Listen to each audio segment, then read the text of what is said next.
Assalamualaikum warahmatullahi wabarakatuh. Perkenalkan, nama saya Rahmawati Burhan dengan NIM H022024, Prodi Pendidikan Matematika B 2020, Universitas Sulawesi Barat. Sebelumnya saya ucapkan terima kasih kepada Ibu Uhwa Hasana, SPSI MPD, selaku dosen pengampu mata kuliah Problem Pendidikan Matematika.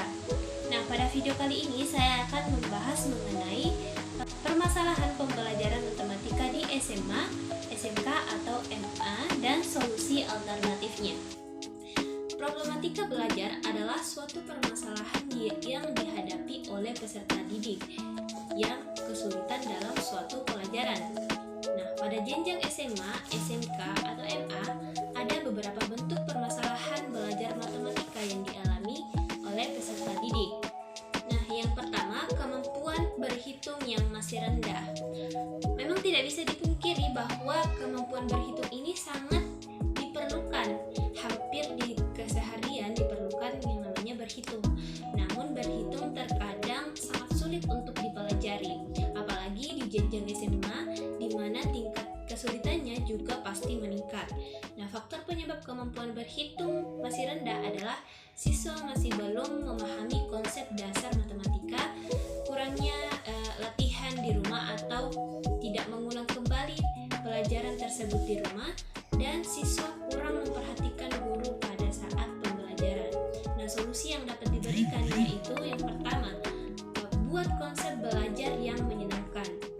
Nah, jika di dalam kelas kita sebagai guru bisa menggunakan model pembelajaran yang bervariasi agar suasana pembelajaran tidak menegangkan. Dengan menggunakan variasi model pembelajaran juga bermanfaat untuk menambah semangat belajar siswa. Nah, solusi selanjutnya yaitu dengan konsep dasar berhitung dikuatkan. Nah, berhitung memerlukan konsep yang matang. Walaupun ada hafalan berupa rumus-rumus abstrak tersebut, tapi kalau sudah paham akan konsep hitung, maka otomatis rumus-rumus abstrak tersebut akan mudah dihafal. Nah, sebagai guru sebaiknya kita menanamkan konsep berhitung. Solusi selanjutnya yaitu diterapkan dalam kehidupan sehari-hari. Seperti yang kita ketahui bahwa kemampuan setiap siswa itu berbeda-beda dalam memahami sesuatu. Ada yang mudah memahami dan ada juga yang sulit. Nah, jadi agar siswa mudah untuk belajar berhitung, maka bisa diterapkan di dalam kehidupan kita sehari-hari. Guru juga bisa menerapkan strategi pembelajaran yang sesuai dengan karakteristik siswa. Seorang guru dalam menjelaskan materi harus terstruktur agar mudah dipahami oleh peserta didik dan senantiasa mengaitkannya dengan kehidupan sehari-hari. Permasalahan yang kedua yaitu kurangnya minat belajar matematika siswa. Pembelajaran matematika bagi sebagian besar siswa adalah pelajaran yang sangat sulit. Hal ini merupakan masalah utama yang dihadapi oleh guru matematika. Rendahnya minat belajar matematika siswa disebabkan oleh pikiran negatif mereka sendiri mengenai matematika.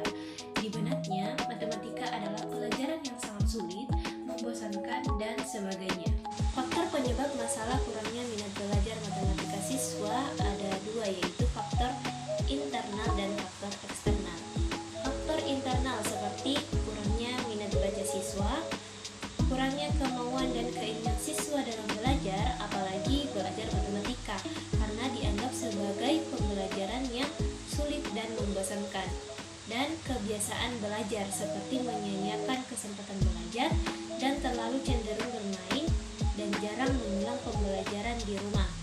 Dan faktor eksternal yaitu seperti metode mengajar guru yang kurang menarik, sarana dan prasarana pembelajaran yang kurang lengkap, lingkungan siswa, dan kurangnya perhatian orang tua di rumah.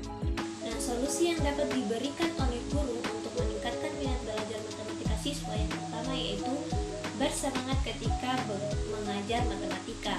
Nah, salah satu cara untuk meningkatkan minat siswa adalah dengan bersemangat ketika mengajar. Siswa bisa merasakan jika guru tidak semangat mengajar. Hal ini menyebabkan siswa tidak menaruh minat pada pelajaran matematika tersebut. Namun jika guru bersemangat dan menjadikan suasana kelas menarik, maka siswa akan lebih termotivasi untuk mengikuti pelajaran. Selanjutnya, perhatikan celah materi yang tidak dipahami siswa. Guru sebaiknya mengetahui materi apa yang tidak dipahami siswa untuk meningkatkan keinginan mereka belajar. Misalnya, guru menjelaskan contoh latihan yang biasa diberikan di kelas sampai jelas, diikuti dengan contoh latihan yang sedikit berbeda namun masih terkait dengan materi yang sama. Hal ini akan memberi siswa motivasi untuk belajar lebih giat.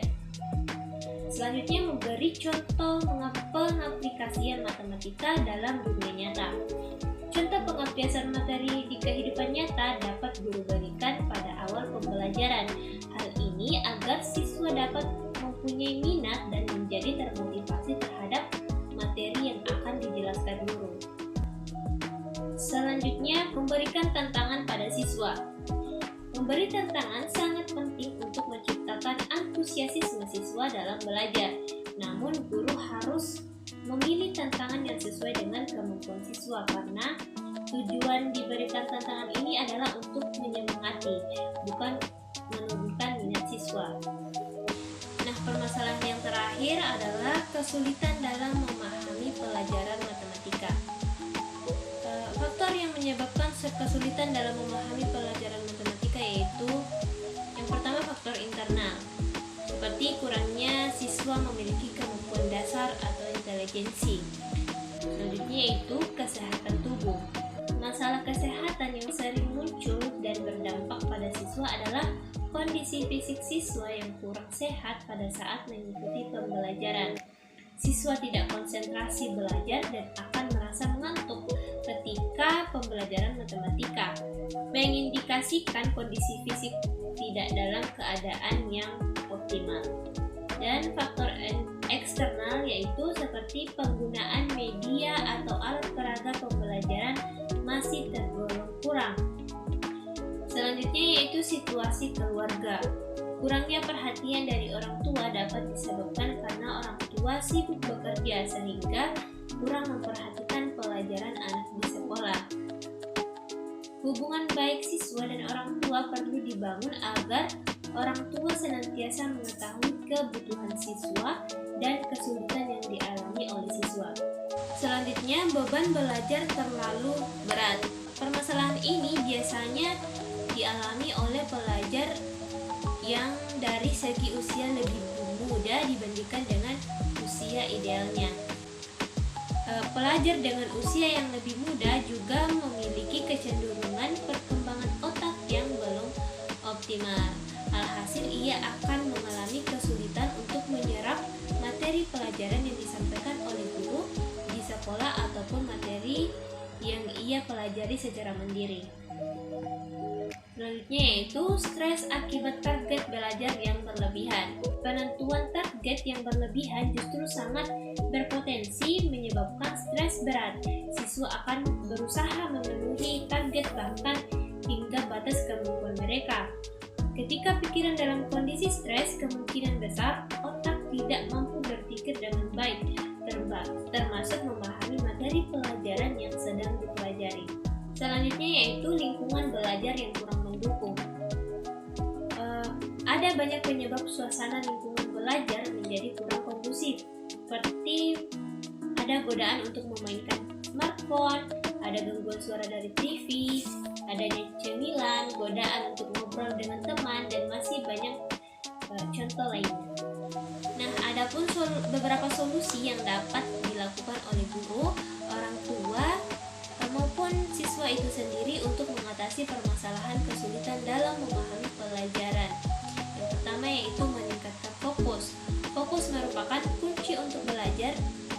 Jika anak tidak memberikan perhatian penuh pada apa yang ia coba pelajari, maka itu bisa membuatnya sulit dan lebih lambat dalam belajar. Solusi selanjutnya yaitu guru harus bersahabat dengan siswa. Siswa yang menyukai gurunya secara otomatis akan bersemangat dalam belajar dan tidak sungkan jika ingin bertanya. Sebaliknya, jika siswa tidak menyukai gurunya, maka mereka tidak akan menyukai pelajaran yang diajarkannya. Nah, guru harus dapat bersikap yang membuat siswa merasa aman dan nyaman. Kedua yaitu menggunakan metode yang sesuai dengan karakteristik siswa. Guru tidak boleh menyamaratakan siswa dalam mengajar. Guru harus mampu menerapkan berbagai metode pembelajaran yang sesuai dengan karakteristik siswa. Setelah itu, guru dapat merancang metode pembelajaran yang kreatif yang dapat mengcover semua gaya belajar siswa di kelas. Misalnya ada siswa yang gaya belajarnya visual dan audio, maka guru akan memerlukan beberapa metode pembelajaran agar mempermudah siswa dalam memahami pelajaran. Selanjutnya yaitu menumbuhkan percaya diri. Cara mengukur pemahaman siswa terkait materi yang telah diajarkan dapat dilakukan dengan memberikan post-test atau tanya jawab secara lisan setelah materi diberikan. Dan siswa yang kurang paham cenderung akan merasa kurang percaya diri dan takut salah. Oleh karena itu, berikan rasa aman pada siswa saat belajar sehingga mereka tidak takut bertanya jika mengalami kesulitan dalam memahami pelajaran. Solusi selanjutnya yaitu menggunakan media pembelajaran yang sesuai. Media belajar penting sebagai alat untuk membantu siswa memahami materi yang diajarkan.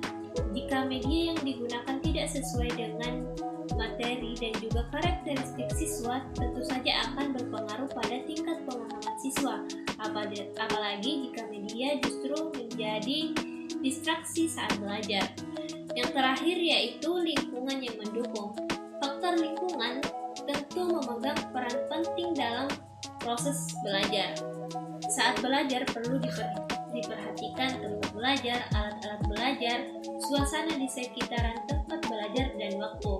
Semua hal yang harus diperhatikan itu memiliki keterkaitan antara satu sama lain, yang mana ketika salah satu tidak dilengkapi maka akan mengganggu proses belajar, dan maka dari itu harus memperhatikan faktor lingkungan ini agar dapat memahami sepenuhnya pembelajaran yang sedang dipelajari.